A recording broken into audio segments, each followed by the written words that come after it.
Hi everyone, this is my pre-recorded talk for the Bernoulli IMS One World Symposium, and today I'm going to discuss some recent work on invariance principles for random walks in random environment on tree-like structures. So let us clarify first all the technical terms that appeared in the title of the talk. The first question we need to answer is, what is an edge-reinforced random walk? Informally, we have a walker that traverses the edges of a finite graph. Initially, any edge incident to the present location is equally likely, but as the process continues, the likelihood for the walker to choose an edge increases with each traversal of that edge, remaining proportional to the weight of that edge, which is one more than the number of times the edge has been traversed in either direction.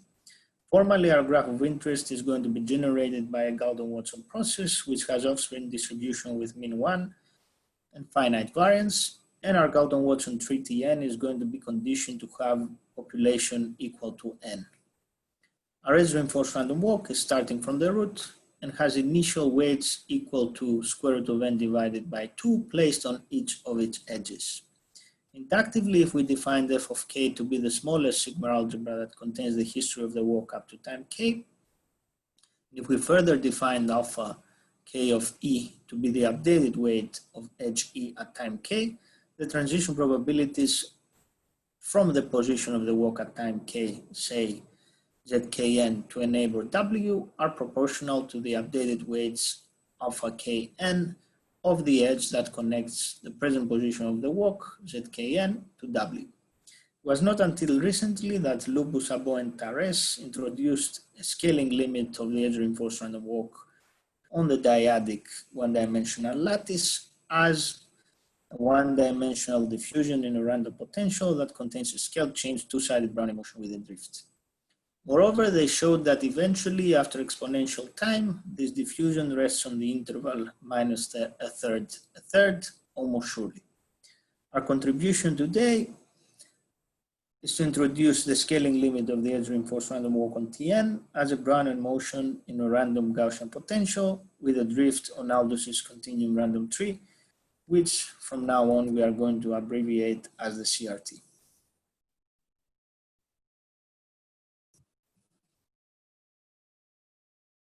So let us now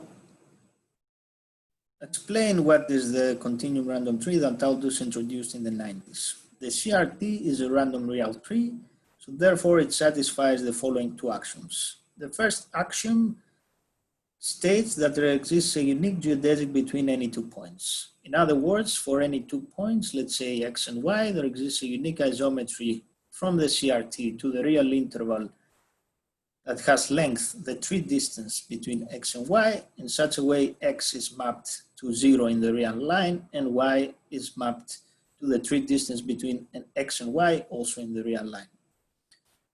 The second axiom, which states that the CRT is loop-free, can be described as follows. The image of any injective path connecting any 2 points coincides with a unique geodesic between those 2 points.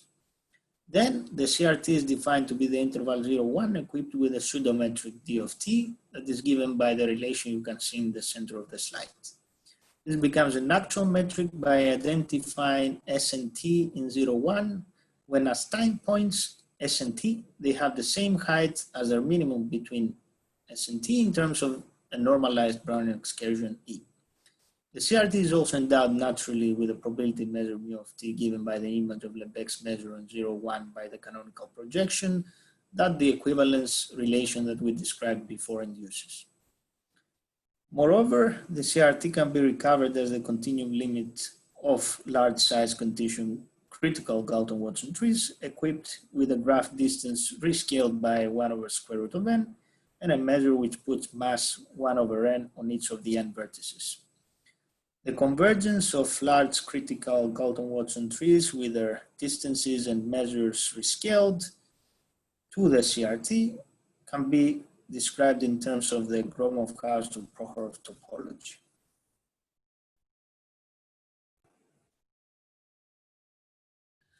In this page, we are going to state our own results, but first we are going to describe the continuum limit of the edge-reinforced random walk with the initial weights that we equipped our graph Tn, namely square root of n divided by 2 for any edge, And this continuum limit we named a Brownian motion in a random Gaussian potential with a drift on the CRT. This is a Brownian motion with speed measure nu on the CRT equipped with a resistance metric R, which can be described as follows. So here, in order to compute the distance between the root and the vertex V on the CRT, we integrate over the unique geodesic that connects the root to V an exponential function now, which is twice square root of 2 times the Gaussian free field on the CRT plus the distance to the root, and we integrate with respect to the length measure on the CRT. So the length measure on the CRT is a sigma finite measure that puts mass on an arc that connects 2 points in the CRT proportional to the tree distance on the CRT of the endpoints of this arc. And the Gaussian free field on the CRT is defined as the Gaussian free field on any graph to be a Gaussian field that is centered. So at any point, phi of x has mean 0, and the covariance structure between phi of x and let's say phi of x prime is equal to the distance from the root of the recent common ancestor between x and x prime on the CRT. Now we said that the Brownian motion in random Gaussian potential with a drift on the CRT is a Brownian motion on the CRT equipped with a resistance metric R that we described below. And we also said that it has a speed measure nu. Now the Radon-Nikodym derivative of the speed measure nu with respect to the canonical measure mu of t that we defined in the previous page is given by the exponential of -2, the square root of 2 times the Gaussian free field on the CRT plus the distance to the root. And now we are ready to state our results. So we consider an edge reinforced random walk ZKN on size condition critical Galton-Watson trees with initial weights given by square root of n divided by 2 placed on any edge. And now we have that if we rescale in time, the edge reinforced random walk by n to the 3/2 and in space by n to the -1/2, we converge to the diffusion that we described below when now we have also some scaling in time that is given by sigma t to the -1. And now here sigma t is a constant that depends on the variance of the offspring distribution of the Galton-Watson tree.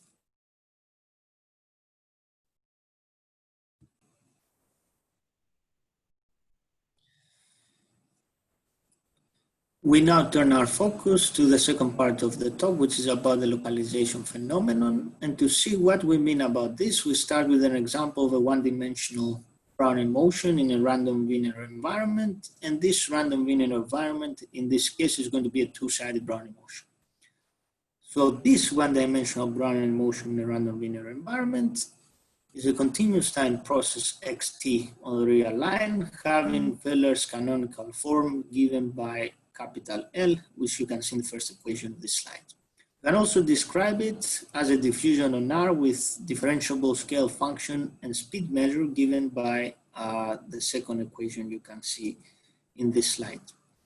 Also, you should note that this description, the second description we gave for this one-dimensional Brownian motion in a random linear environment resembles the characterization of the continuous limit of the edge reinforced random walk on Tn that we gave in the previous page.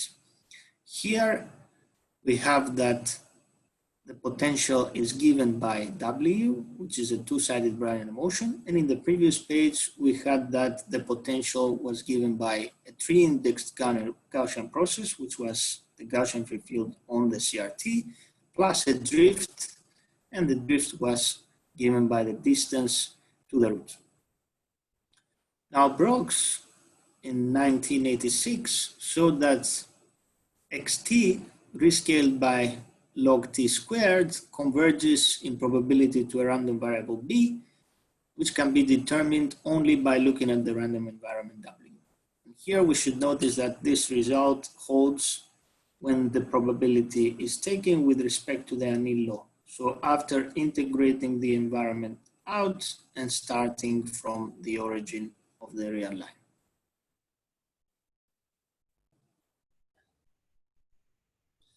So finally, in order to demonstrate our second result on the localization, we consider an unbounded version of the CRT introduced by Aldous in the 90s. He called this unbounded version of the CRT the self-similar continuum random tree, or the SSCRT. And this is defined using Bessel processes conditioned to tend to infinity, so that we can think of the points at 0 being the start and end of an infinite excursion that wraps around infinity. So with Ellie Archer from the University of Warwick, we have shown that the distance from the root of the position of the diffusion after exponential time, when rescaled by log t, is smaller than 1 plus epsilon, with annealed probability tending to 0 as t goes to infinity. And this result is optimal in the sense that with annealed probability tending to 1, the diffusion escapes a ball of radius 1 minus epsilon log t before time t. Our future plans is to strengthen these results to deduce that almost surely with respect to the law of the tree and the law of the stochastic process, the limb sup when t goes to infinity of the distance of the position of the diffusion from the root on the CRT when rescaled by log t converges to 1 almost surely. So this was my talk for the Bernoulli IMS One World Symposium. I would like to thank the organizers for picking a slot for my talk, and then I will leave you with a list of references for the results I mentioned throughout this talk. Thanks very much.